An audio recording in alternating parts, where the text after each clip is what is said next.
Pero muy buenos días para todas aquellas personas que nos acompañan regularmente a través de nuestros canales por las redes sociales de YouTube o de Facebook,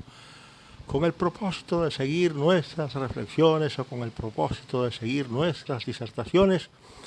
acerca de los grandes acontecimientos de Colombia o incluso del mundo cuando las circunstancias lo requieran.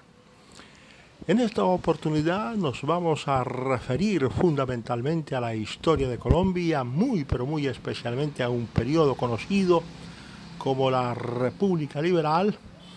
que se prolonga en el tiempo desde los años 1930 a 1946 y que sin lugar a dudas constituye uno de los episodios más apasionantes y más estudiados de nuestra historia política en el periodo republicano. Este periodo, conocido como la República Liberal, se inicia en 1930 con el derrumbamiento de la hegemonía conservadora en las elecciones presidenciales de 1930 que le darían la victoria al candidato del Partido Liberal, Enrique Olaya Herrera, en contra de las aspiraciones de dos candidatos conservadores enfrentados, Alfredo Vázquez Cobo y Guillermo Valencia. A partir de ese momento, bajo la dirección auspiciosa del jefe indiscutido del Partido Liberal por ese entonces, Alfonso López Pumarejo, se desarrolla la primera administración de la República Liberal bajo el gobierno de Enrique Olaya Herrera, que fundamentalmente se dividió, por llamarlo de alguna manera, en dos etapas. Una etapa de conciliación, una etapa de concentración nacional, en la cual Olaya Herrera le brindó al Partido Conservador, que era su adversario, que era su oponente, una participación importante en el gobierno que desafortunadamente solo duró hasta 1932, fecha en la cual el Partido Conservador decidió pasar completamente a la oposición de Enrique Olaya Herrera y a partir de entonces combatió de manera fragorosa los postulados de la República Liberal y concretamente los regímenes liberales que habrían de suceder a Enrique Olaya Herrera. Posteriormente, en 1934, en las segundas elecciones presidenciales durante lo que se llamó el régimen o la República Liberal, se presenta como candidato el jefe único, el dirigente más importante del partido en aquel entonces, Alfonso López Pumarejo, y con sus banderas de la Revolución en Marcha logra una mayoría importante que lo catapulta a la dirección del Estado colombiano como el segundo presidente de la llamada República Liberal. Durante la administración de Alfonso López Pumarejo se lleva a cabo una importante transformación de las instituciones políticas que arrojan como resultado la reforma constitucional que habría de aprobarse definitivamente en 1936, donde se introduce el concepto de la propiedad privada con función social y el principio de conformidad con el cual el Estado puede y debe intervenir en la economía colombiana con el propósito de encauzarla y con el propósito de distribuir en forma mucho más adecuada sus escasos recursos materiales. Durante este tiempo, el régimen liberal encuentra en el Partido Conservador, especialmente en el ala que dirigía Laureano Gómez, una oposición radical que incluso llegó a tildar a los liberales que abrazaron las banderas de la Revolución en Marcha como miembros del Partido Comunista. Ya en la agonía del régimen de Alfonso López Pumarejo durante su primer mandato, se entiende que como consecuencia de la muerte prematura en Roma de Enrique Olaya Herrera mientras se desempeñaba como embajador ante la Santa Sede, es necesario buscar un candidato que reuniese algunas de las características que tenía el importante dirigente liberal y ante la aspiración de Eduardo Santos y Darío Echandía, las mayorías liberales se decantan por Eduardo Santos, quien finalmente resulta elegido como tercer presidente de la República Liberal para el periodo comprendido entre 1938 y 1942. Es decir, prácticamente le corresponde a Eduardo Santos, con el muy, pero muy conocedor de la economía colombiana Esteban Jaramillo, capotear las tormentas, capear el temporal durante esta época supremamente convulsa, como quiera que fue allí donde se desarrolló en esos años prácticamente la primera parte de la Segunda Guerra Mundial. Hacia el final del año 1942, cuando prácticamente agoniza la administración de Eduardo Santos, el Partido Liberal prácticamente se desgasta en una especie de lucha por establecer la sucesión. Ya Alberto Lleras Camargo, a través de las páginas del Liberal, había proclamado la aspiración de Alfonso López Pumarejo a llevar a cabo más reformas de mayor calado y de mayor profundidad durante una segunda administración,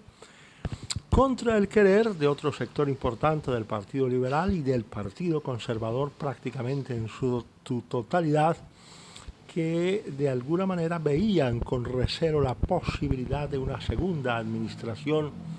de Alfonso López Pumarejo. Pero independientemente de esa circunstancia, nadie le podía discutir a Alfonso López Pumarejo en esos momentos de la historia colombiana su jefatura dentro del Partido Liberal, y por eso resulta victoriosa no solamente su candidatura, sino también su aspiración a la presidencia de Colombia en el año de 1942, cuando presenta su nombre para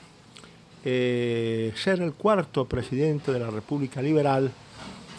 durante el periodo 1942-1946. Como sabemos ahora, Alfonso López Pumarejo no terminaría su mandato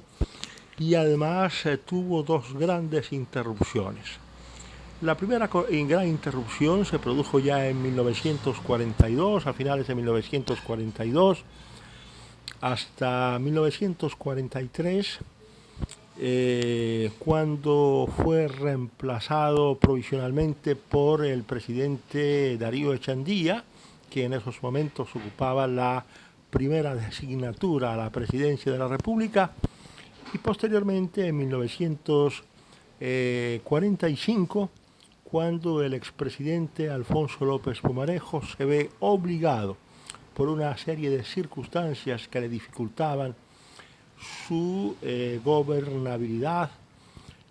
al comando del Poder Ejecutivo, se ve obligado a renunciar y ocupa la presidencia de la República el primer designado en ese entonces, Alberto Lleras Camargo, quien va a terminar el periodo hasta el 7 de agosto de 1946, fecha en la cual se posesionará como presidente de la República el ganador de las elecciones de ese mayo de 1946, Mariano Ospina Pérez,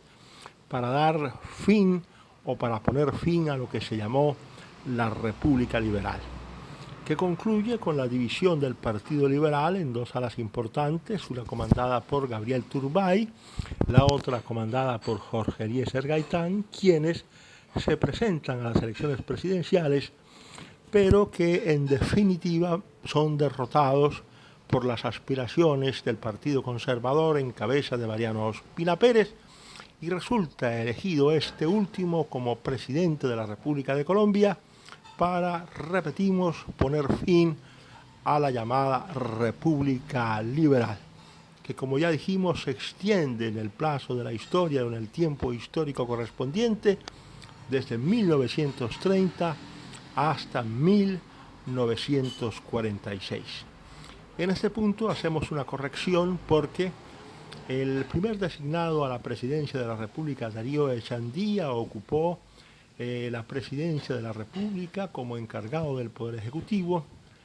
desde 1943, octubre, hasta mayo de 1944, y por lo tanto, en cuanto a las fechas se refiere, estábamos desfasados en un año. Pero independientemente de esa circunstancia, es claro que Alfonso López Pumarejo, en su segunda tormentosa administración, debe retirarse de la presidencia de la República en dos ocasiones. Una, para darle paso a Darío Echandía, que como primer designado a la presidencia de la República ocupa la jefatura del gobierno durante unos meses importantes, hasta mayo de 1944, y finalmente a mediados de 1945, cuando se ve en la obligación de renunciar definitivamente al cargo de presidente de la República para ser reemplazado por quien en ese momento era el designado a la presidencia, Alberto Lleras Camargo, quien es el último presidente de la llamada República Liberal y quien en definitiva entrega el poder a los conservadores en 1946, encabezados por quien había sido elevado a la primera magistratura de la nación, el presidente Mariano Ospina Pérez. Hasta aquí esta cortísima y sobre todo sintética reflexión sobre lo que se llamó la República Liberal, simplemente con el propósito de darles a ustedes unos basamentos, unas cápsulas por diminutas que sean,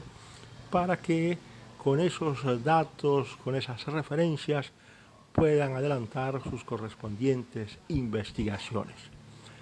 Sin que sea nada más sobre el particular, me permito despedirme de ustedes con un hasta pronto y a todos igualmente les deseo una feliz tarde. Muchísimas gracias.